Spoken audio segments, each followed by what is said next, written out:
On behalf of the International Geographical Union, I would like to express my sincere thanks and gratitude to the department, and particularly a very learned scholar, Professor Atik Ahmad Sahab, for not only organizing this meeting, but he is also hosting our International Geographical Union Executive Committee meeting. And we are very happy to be here because from this department, we had the Vice President, Professor Muhammad Safi, during the 1980s. So it is a great, our tribute on behalf of International Geographical Union to Professor Safi, and we are meeting here, our all fellow delegates. We are lacking time, and so just very briefly, very difficult to say this all different aspects of the water and already highlighted by, and we are here to listen to our distinguished speaker, and still Dr. Pandya Sahab will speak. But I would like to tell you that we have many global initiatives and SDG. Here I would like to mention an SDG 6, looking the water and sanitation on 25th September 2015. And then the Paris Climate Action. And this is a very timely seminar. And I would like to tell you this, our last policy was 2012, in a national water policy in India. And they are revising. And I would like to tell you that I am also involved for revising, so for this conference is a very, very important, for me personally, because I am also, we had 2 meetings already with the Ministry of Water Resources, because they are revising the Ministry of Water Resources. Many, things taken place in between after the climate change one, the Ganga Development Authority and all. So we have to bring a lot of the water treatment plants. But I would like to bring before you the very important that scenario that we have the almost 18% of the world population and only 2.4% of the geographical area. And if you consider the fresh water, the 4%, very broadly. So you can understand from a node perception the type of issue we are getting. And so that is why the national water policy should identify the different interactive areas coming from the 17 SDG goals. And then we can promote for the 2030 agenda for sustainable development and actively engage for the indigenous efforts to dealing with the climate change. Very broadly, I would like to cover that these are the important components. We'll try to see water security, water governance, water scarcity, water productivity, particularly looking the use of irrigation efficiency at the basin scale, virtual water and the water footprint, and then the green and blue water, where we have to see the desire to simplify the different type of the hydrologic languages and promoting the rain-fed agriculture, already highlighted by our Dr. K.J. Ramesh Sahab and other colleagues. So in this context, we have to see the managing the variability of the water availability, and in this context, the impending climate change is a very, very important issue we have to see. Improving water management for food security, and particularly I would like to mention about the food technology, for rain-fed area, how we can bring the different type of technology. Millet is a, Dr. K.J. Ramesh Sahab mentioned about the several diseases and all. Millet is the one crop, we heard. I am very also associated with one of the important CSIR institute, CFTRI, Central Food Technological Research Institute, Mysore, where they have developed several variety of technology, particularly for mitigating different type of diseases. So we have to see these all. Then effective water resource management, managing water conflict, already highlighted by our Honorable CWC Chairman. He was heading also the Kaveri important. So in this context, a few important points, I identified, and just 1-2 minutes I will take to take the name of these, because we are going to include in these all in this policy. And if you have any good idea, for national water policy, you can also send to me through my email. Downstreamness and highland-lowland interactive system, particularly the Himalaya and Ganga issue, is a very, very important. Ecological sanitation, the green economy, we have to bring the different type of the crop, so that, not only the productivity is very important, but also the how we can, using the green technology, that is a very, very important. Greening the global water system, hydrocentricity, particularly not a business as usual approach. Hydrocracy, particularly looking the water bureaucracy and different institutional framework is a very, very important. Hydrohegemony is another very important area, looking particularly when we are looking the continental and the inter-country dispute. The hydropolitics, hydro-solidarity, land grabbings and the water, land hungry and the water hungry department and institutions coming up. These are the very, very important issues. We have to see this different type of the multiple use system in our for maximizing the benefit. The natural infrastructure problem set, resilience already highlighted by I think Dr. K.J. Ramesh Sahab, and even the cropping and technology can bring also the lot of resilience. River basin closure, river basin trajectory, sanitation ladder, water accounting, particularly we have to deal with the different type of the system of environmental economic accounting, water banking, and so institutional framework. In this context, I would also like to mention about this groundwater banking, water buybacks, water diplomacy, water poverty and water poverty index, water tower, and Himalaya may be considered in the tallest water tower of the world, if you see this, the per unit availability of water. And then finally, I would like to say that the water food energy nexus. We have to identify the different type of the linkages, and we have to bring this, the SDG 6, Sustainable Development Goal 6, and bring the different type of the targets, and hope in this way we can move in the era of direction which may be considered as a sustainable development.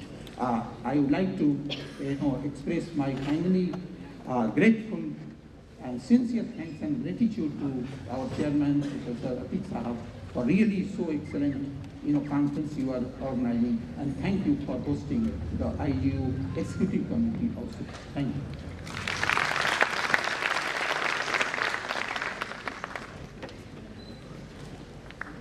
Thank you very much, Professor R.B. Singh ji, for your a very illuminating lecture in which you given the systematic approach, integrating the role of technology, the infrastructure, the weather, the food system, that how this complex problem of environment, food security, and climate change may be tackled. Thank you very much. Now, I welcome another special guest, Professor Yukio Himiyama, who is professor and he is a president of International Geographical Union. By profession, he is a physicist. He did his BS and MS in physics, and then he geographical problem. That he's a very dynamic scholar, and he has written or edited over 170 articles and books, not only in geography, but also in environmental sciences and in other related fields. Sir, I request you to come on the dais and give a brief note related to the issue of the climate change, agriculture, food security, so and so forth. Thank you. I'm from Japan. And Professor Alvin said most of the things which I wanted to say on behalf of the IGU. So I don't repeat the names of the persons who really made this conference and also they invited the IGU executives. I'm very, very thankful to Aligarh MuslimUniversity and the Department of Geography. Very much thankful to them. I don't repeat the names of the person involved, but I very appreciate. And a few things which I wanted to add to what the Professor Singh said. And also, Professor Mansour also said a few things I wanted to emphasize. One of the things is the importance of education, which Professor Mansour emphasized. And fortunately, the geographers have been historically very keen on education. The research scholars also pay much attention to the education. And education is not only for young people. Education is for everyone, including the research scholars. Research scholars can improve their skills and widen their views. And also the young people, especially the school students, including primary school, can contribute to the research also. It's not only, they are not the only the receptive body, but they can do much more positive contribution to the science and to the society. And the geographers know that from the experience, particularly from the experience of land use survey of Britain, which was done in the 1930s. The Dudley Stamp, he was the president of IGU actually, and he organized the school students and the citizens, everybody, and to do the very massive survey of land use of Britain, the whole country, most of the whole country. But anyway, so we have that sort of experience in geography, and this is the time now to use that expertise, experience now. And as Professor Singh mentioned, yes, we have sustainable development goals. Many people know that. There are 17 major goals and 169 sub-goals. And many people, including the local authorities, the government, scholars, everybody, are now very keen on achieving the goals. And we also have Future Earth, which is a sort of umbrella organization or framework for research for sustainable development. And we also have education for sustainable development. And ESD started 2002, I think, officially. And it's still continuing. And the SDGs officially is 2015 started. Futures also 2015. So we have those three things, which I have been emphasizing in the IGU newsletter or in other places. Unfortunately, there still exists the big gap between Future Earth and ESD. It's amazing, it's astonishing, disappointing, because Future Earth, when it started, they emphasized the importance of education, and at its core, there was ESD, but the leaders of Future Earth somewhat forgot about it later. Some leaders, not all.